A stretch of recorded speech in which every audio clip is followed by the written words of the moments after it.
Hi, welcome to beautiful Durham, North Carolina. I'm Patrick Jagoda, a Duke University English graduate student, and I'll be your host at the first International HASTAC conference entitled Electronic Tectonics, Thinking at the Interface. We're here at the John Hope Franklin Center at Duke University for the first International HASTAC conference. The acronym stands for Humanities, Arts, Science, and Technology Advanced Collaboratory. HASTAC is a virtual network of over 80 institutions dedicated to the development of new technologies for learning and research. It also fosters critical thinking about the social and political implications of emerging technologies.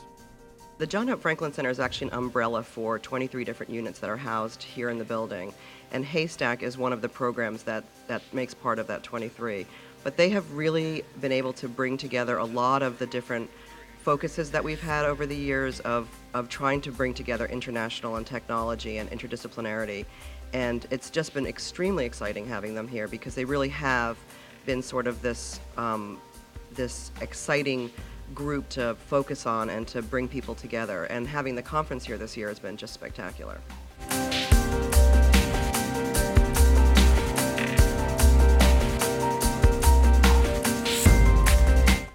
HASTAC is an interdisciplinary organization founded by Kathy Davidson and David Theo Goldberg.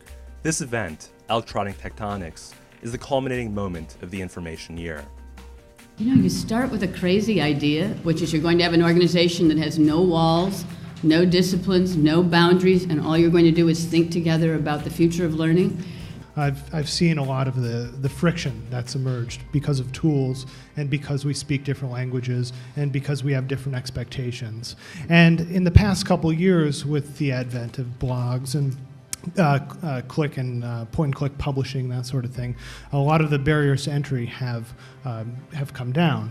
It creates a different sort of dialogue and a space, I think, for scholars to come in and say, you know, I know that if I could animate this image and annotate it, and the user could somehow surf through the things I surf through to, you know, do my research method, they'd understand what I'm saying better. And then you say, well, you don't have to be able to do that all by yourself. We have, you know, really skilled graphic designers in the world who like humanities scholars. We have artists who are richly skilled across hybrid cultures. But I see a transition from kind of having very simple dialectical discourses to trying to create new types of objects and trying to unify form and content in new ways.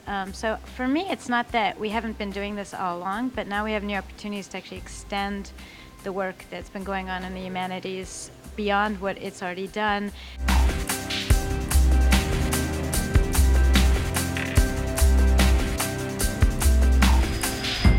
We're on the trail of John Seely Brown, techno-innovator and Xerox PARC icon.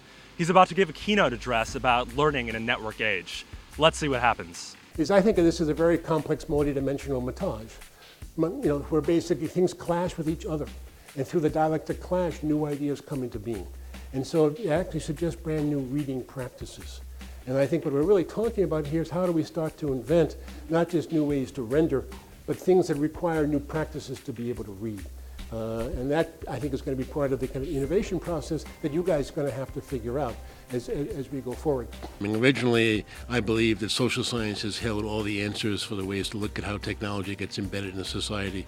But as technology becomes more pervasive throughout everything we do, I think we now have to begin to recognize that we have to go beyond the social sciences to bring in the humanities, to bring in that kind of thinking, to begin to look at what Anne Balsamo would call technologies of imagination in terms of how do we really want to play this game out. Because there's so many unintended consequences of technology today, and we have to kind of expand our understanding of historicity, plus kind of the ways that it plays out in the creation of meaning in much deeper ways than we have up to now.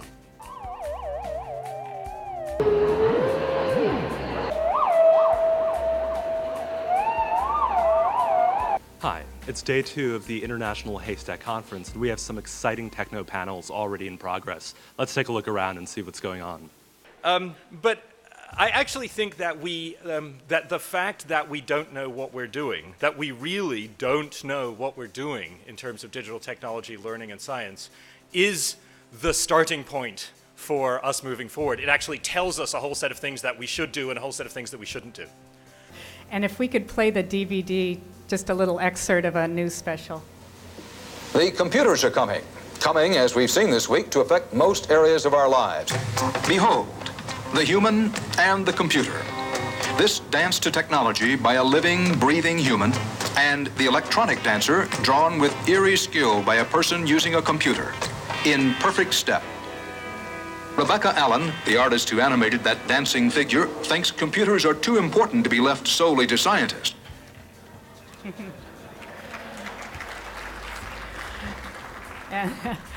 It's still true, and it's still sad. Computers are too darn hard, and the interfaces are really bad. I think there's a lot of work left to be done, and my mission in life is to get people. The rest of the things I was saying on that was to get people from all disciplines to help form the personality of this new machine, and this is certainly an excellent example of that group. There are people who are way out in the front, thinking about things that change our research and our teaching in totally revolutionary ways. And I use that term advisedly.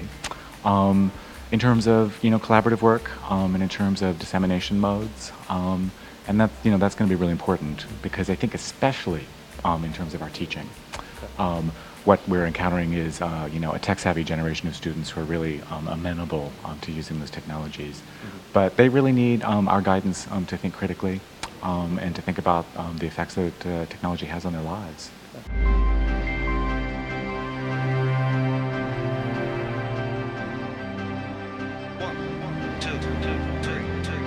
The German artist Joseph Beuys famously insisted, quote, that everyone is an artist. This may come to be true through visual cultures, but in a way that he did not imagine. My question is, what is the role of an artist in cultures inundated with the visual, where many people have the technical tools and skills to produce hybrid, remix, artistic visuality? And I have follow-up questions. So any one of our panelists can just jump in.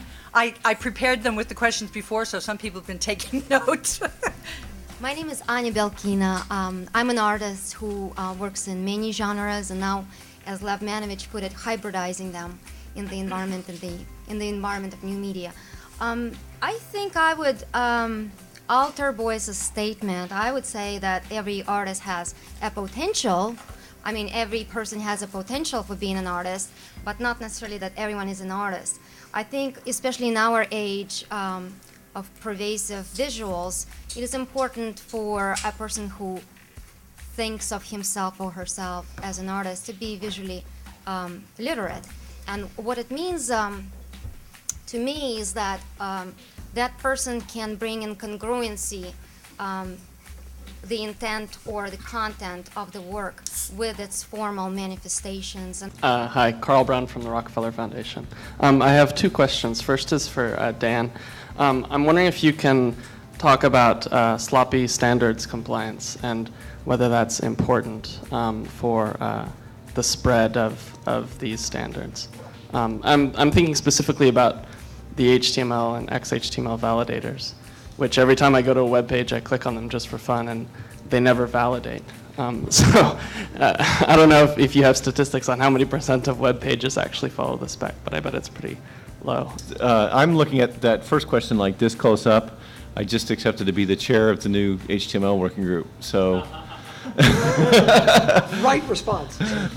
Yeah, so I think it's an important problem. I've devoted the next 18 months of my life at least to it. So yeah, the answer is that there's a vanishing number of pages on the web that conform to the specs. It's none. To any way of measuring, the whole web, it doesn't show up. And there's a pretty good spec for actually the language that is spoke on the web, and so we're trying to see if we can standardize that. Was that a good idea, or does that just lower the bar further? That's the experiment that I'm engaged in my life for the next 18 months.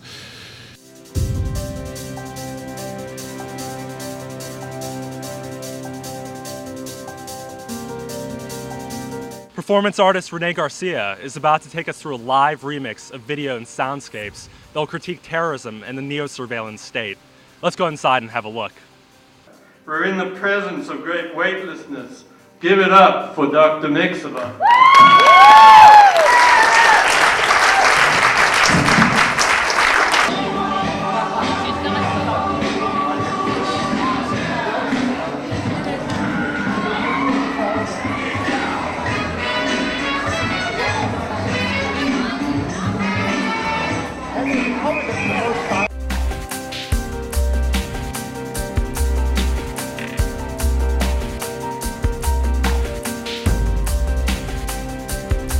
kind of anecdotes or any kinds of impressions that you've had of the HASTAC conference so far, and this entire interdisciplinary atmosphere.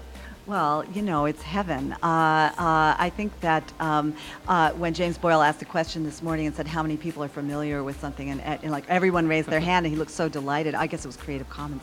I think we all finding ourselves, even though we're coming from very disparate sites and places, we're all delighted that we actually do have some things in common, and yet there's a lot to learn from each other, and that's precisely what this kind of thing is all about. So it's a wonderful event. I think it's a place where we can come and get rejuvenated, because a lot of times you're the only one who's doing this kind of thing. You're the, on the island of misfit toys. Right. And so coming here with other colleagues and exchanging ideas, and it's almost like a buzz in the air and excitement. Mm-hmm. And we're all glad to see each other. And, it's like, yes, I'm normal. So this is the place to be. Yeah, I think it's been a great conference, and I think it's kind of fulfilling what we had hoped and the promise of HASTAC from the very beginning. So HASTAC was to be a kind of collective of people. It wasn't to be institutionalized. It was to be a kind of an enabling place where people could make connections. And so I understand that it's cultural work. The cultural work of HASTAC is to articulate connections among people and among different interests, so that this gets articulated with this interest, and here's a place where people who wouldn't normally have a kind of venue to talk, even if they're talking across discourses or languages or vocabularies, they can at least talk together and start the process of the collaboration and the sharing of resources, the sharing of insights, and eventually I believe it'll be the sharing of research projects and so on. So HASTAC, Kathy Davidson and David Goldberg's vision from the very beginning was that HASTAC was a place, it was supposed to be a virtual meeting ground where people who were not already in conversation with each other could come together and meet up and learn why they would want to talk to each other. And I think it's done that kind of remarkably well. A lot of closet scientists who are humanists, and a lot of closet humanists who want to be scientists, that kind of thing. So there's a community of people that really love this kind of interdisciplinary collaborative work, and so it was a real celebration, and I'm happy to be here.